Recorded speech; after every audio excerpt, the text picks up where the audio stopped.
And we're live back from the Noman green screen hangar, the world-famous Noman School here inside the Noman store. We're just getting some particulars done correctly here when it comes to our script. Well, it's unscripted. Arno Schmitz, ladies and gentlemen. Not to be confused with Aaron Schmitz, who's probably a nice guy somewhere else in the world, but definitely a typographical error. We'd love to meet him. Arno, we would love to meet Aaron. And so we have Arno Schmitz and Ben Ert. I said that right, I can't mess that up. From the world-renowned Guerrilla Games, you just finished a dynamic presentation on the main screen here inside the Noman hangar. I want to say that first and foremost, I think that your presentation was extremely, sort of detailed in demonstrating the combination of two worlds. And when I say that, I'm talking about the sort of tribal art that we've seen inside the new Horizon Zero Dawn. Let's hold that product shot up for the people at home. You want to hold that right there? There you go. Arno's got the product shot. Let's get a detailed product shot of that. Horizon Zero Dawn, we just witnessed how the team works to make some of this stuff happen. But there's a tremendous fusion in this application here that we saw. I'll turn it around there for you as well. We saw the fusion of a lot of tribal influences with mechanical parts. And that was just a, and hold that right there. Okay. It was just a wonderful sort of fusion of different types of design aesthetics. How can you describe your experiences in working towards this new title? Oh, it was a great experience, especially after coming off Killzone, which was super hard sci-fi. It's really great to have this material palette you have to work with as a character artist just widen up completely. So instead of just using your sci-fi materials, we have all these natural materials. Yeah. Yeah, and personally, I really fell in love with doing the expression on all these natural materials. Yeah, and you showed an interesting workflow as well with the layers. If people were watching it, of course they were watching. Let's just repeat that again. The workflow was dynamic, to say the least. It's really fun to see the differences between Ben and me, where Ben is using Dynamesh heavily, and I'm taking full advantage of once I've ZRemeshed, I got my solid topology, so you can keep using layers because you're not going to change your topology. And so nice for art direction, and also just you come back after your lunch break, you got some fresh eyes, and you might have overdone some of these wrinkles a bit, and you just kind of point at them. I like that. And He's got the sound effect in there. Boop. I don't know if you heard that back in the main screen. Hey, you get the little boop. That's a modeling thing, you got to have sound effects. I do modeling. that. Yeah, I do that every time every term at the Noman School here. I say to the students, I say, well, it makes take this slider here, and you go doo, boop. Yeah, there we go. And then I tell them, I say, well, these sound effects, they don't exist when I'm not here. Yeah. So don't, I want to take note to also draw attention to the fact how large you two gentlemen are. These are some very tall people. Paul Gabriel, you may have some competition for the title of tallest guy in the ZBrush universe at this particular point. But before we get too far off, definitely Horizon Zero Dawn is a departure from what the studio is renowned for. Historically speaking, Killzone is a franchise of epic proportions. Hellgast attack is something that we're all used to hearing, and there's been many iterations and versions. But we've got this new offering, potentially with enormous legs to go the distance as well. It's safe to say that the quality of work that comes out of your studio is just par excellence, and this is a new direction, and that's definitely something that I'm really happy to see. The Netherlands is where you're located. Yes. Is that correct? I just want to say, let's frame this. Hello to everybody watching at home in the Netherlands. You can go ahead and say hello. Hi guys. In the morning. Yeah, this is it. It's 8 hours ahead, so we're 5 a.m. We're just waking them up there. How does anybody get any work done? We just do it. Yeah. Yeah, it's a fun place to live, I'll bet. Without getting into too many details, this is a PG show, remember. It's Paul Gabriel, right? This is a family show. Let's not get... Yeah, Amsterdam is a beautiful city. I'll bet it is. Sure. Very historical. Yeah. Pass the mic over here. How does that play into your design aesthetic as an artist in this digital medium? The historical part. The city is so old, it can tell all sorts of stories. Right. And storytelling is what we do in games and in the characters. So if you want to get inspired, or you just go for a walk, go through the bridges between, and go into a small cafe, have an espresso, and just watch people, watch what's happening, and then you get inspired, and you just zone out, and then, hey, I got an idea for a character, I got an idea for this, and you come back to work after the weekend, sit down, fresh eyes, regenerated, and then just do it. Just keep going. Maybe there's a concept artist, he did the same over the weekend, he comes to you, have this new idea, and he shows up new designs, and you're like, you go back to your desk motivated, which is nice. Yeah, it's very fortuitous for us to have these experiences in these metropolis type cities. You're in Amsterdam.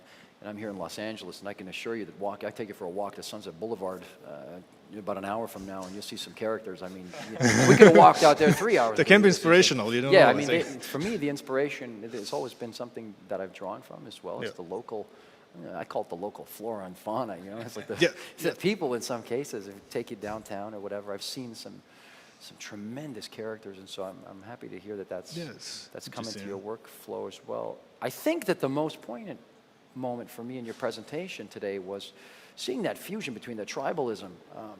That was so much fun. Yeah, where was that sort of aesthetic coming from? If you could get deeper into that process, like where did that begin in the workflow? It was in the beginning. It was before I joined Guerrilla Games. I'm not exactly sure how it started to build up. When I joined the team, when they showed me the first prototype and the first concepts, I was blown away personally because I've never seen design like that. Yeah, and I knew how long now? 4.5 years. 4.5 years. Okay, so this is a long development process. But they pitched it to Sony 2010. Yes. Okay. This is when the idea was born. So this is, can we just get that, can you put that microphone over here for 1 second with Arno? Arno, let's get this so that we don't have any mistakes here. This is over 6 years of development to bring you at home this type Horizon of work. Yeah, Zero Dawn. Hold it up there right you there. go. Let's hold that right there. That you are looking at 6 years of development. I mean, that is something, that is really something. Obviously, the full team came on later, but like the actual, like the birth of the idea is that long ago. And it took that long to develop it. Because like, for example, the tribes, they're all kind of thought about. We just kind of went back like, okay, we're after this post-apocalyptic setting now. Post. Yeah, so you got post-apocalyptic. Even deeper in there. Yeah, post-apocalyptic is like Mad Max, this is all like everything's destroyed. Yeah. But we're talking like 1,000 years in the future. Even after that. And so nature kind of reclaimed everything. That's why everything looks so lush. Yeah, of course. And then humans come back into the fold, and we just try to think about how would these kind of more primitive humans, because there's 1,000 years of knowledge gap, they don't know what happened, so how would they build up again? So it's kind of they take their environments and they kind of take like similar to how our like primitive forefathers did it. They take from the local environment what they can, but obviously we got these robots now that kind of springboards the evolution much faster, because as soon as they figure out they got these awesome materials we can use on the robots for weaponry, it kind of just like changes the course of like the civilizations for all of these, and it's super interesting to see. Yeah, I think so as well. The dynamic, it's a tremendous potential for narrative there that continues to be the gift that keeps on giving in so many cases, because it's a really lush space and place to be involved in. And then at the same time, like you said, there's this kind of like nod to these lost histories, which we could be, for all intents and purposes, without getting too sort of existential here in this interview, really take the people at home for a loop. We could be sitting as living proof of that kind of thing in some ways. It's like there are lost histories all the time. They're constantly finding new artifacts and remains. I remember just reading this article a couple of weeks ago. They found some remains in the northwestern parts of Canada that are like dated to 14,000 years. The tower but made of skulls? Yeah, this amazing stuff. They're finding some strange stuff. I'd like to just find a couple more sources that verify this. Of course, we always want to make sure we're finding verifiable sources, people. Yeah. But once it is verified, it's very interesting to find that there is that potential for, these real narratives to find their way into our entertainment streams.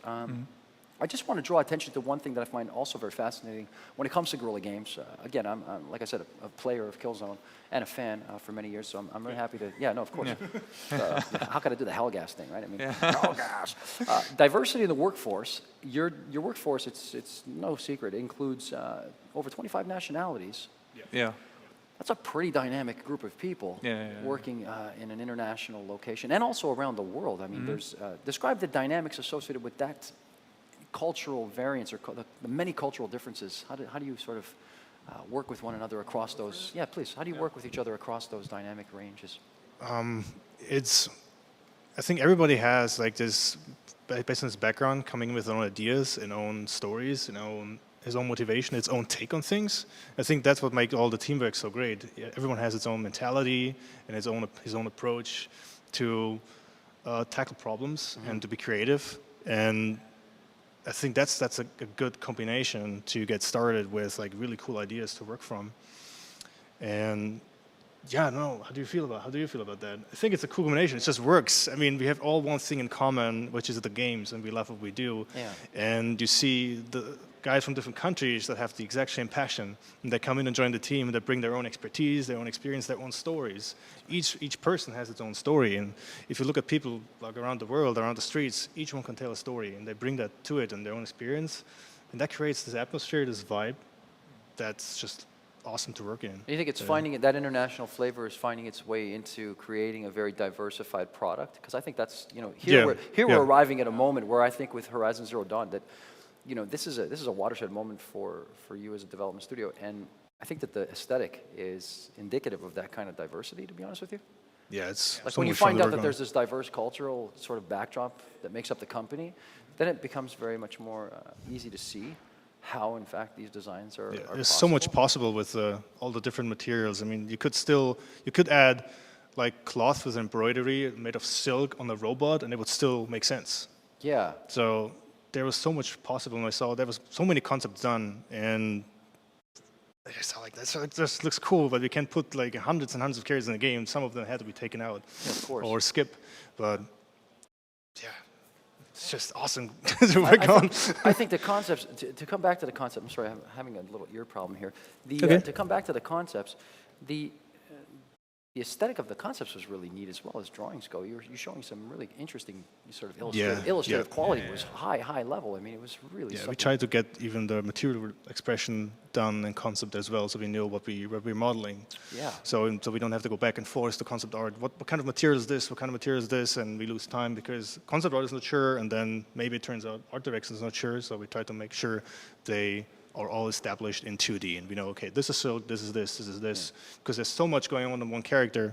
Yeah, to make sure it's already spot on. Do you think in that the going 2D. forward you might see more use of, let's say, ZBrush in that vein for the concept art department? Are you already seeing that, let's say? Yeah, you're I already think that doing was in the speed model stage, and we first did speed models manually in Maya. Yeah. And then we ended up doing them in ZBrush because it was faster. We could still do it. We could still change things without hurting the design too much. And then we could always sculpt or bring the sculpt to a point where it's very close to the high poly. So all we need to do is clean it up, add more detail, and then job done. I think it was mentioned earlier when we were talking with some other colleagues and friends here earlier today that the idea of having a linear workflow is probably flawed. There's definitely the need to have a more open-mindedness when trying to tackle these larger problems. But we'll get away from this technical stuff for just a second, just a moment here. Let's deal with, you're both senior character artists, of course. Yep. Arno was a recipient of the Huygens Scholarship to Rome some time ago. Florence. Florence, excuse me. Yeah. The Florence Academy Oh, yeah. of Art. How did being in Florence inform your development as a digital artist? A lot, yeah. Tell us about that experience at yeah, Italian. it was Parli l'italiano tu. Yeah, and he doesn't speak Italian, so that's okay. Carry on as you were. it's rusty. Yeah, it was a great experience. So it was during my final year at the NHTV. My mentor approached me. It's like, I think you've got a shot at getting this scholarship. I was like, I'm too busy with my graduation project. But I was like, he convinced me to do it. I ended up graduating cum laude and actually receiving this scholarship. We're shaking hands for the people at home. You can see my arms Thanks. sneaking in. Let's get that for the cameras. I Yeah. want to see. Hey, there you are. Okay, Thanks. well done. Yeah. And so then I could do a school of my choice for 1 year abroad. What a joy. Yeah, and I read somewhere in 3D World that Scott Eaton went to Florence Academy of Art to study fine arts to improve his anatomy skills. So I was like, hey, I love Scott Eaton's sculpts, so that's It's what I'm going amazing. to do. We have this in common. There was a time when I was flipping a coin over the Noman School of Visual Effects or the Florence Academy. Yeah. And so I just decided that the Noman School of Effects would be a little bit easier yeah. on my life at the time, to just sort of be more localized in North America. Exactly. Otherwise, we may have crossed paths Yeah. many moons ago. Wow, that's super cool. So Yeah, absolutely. Yeah. He says the world is a village, absolutely, and all roads end up leading to, well, Rome, I guess, Yeah. is the old saying, or Berlin, which is also a very good time. Do you want to speak to the people at home about these things at all, or let's talk more about this before we get carried away. Describe your Italian experience, though. Oh, it was great. It was super traditional fine arts education.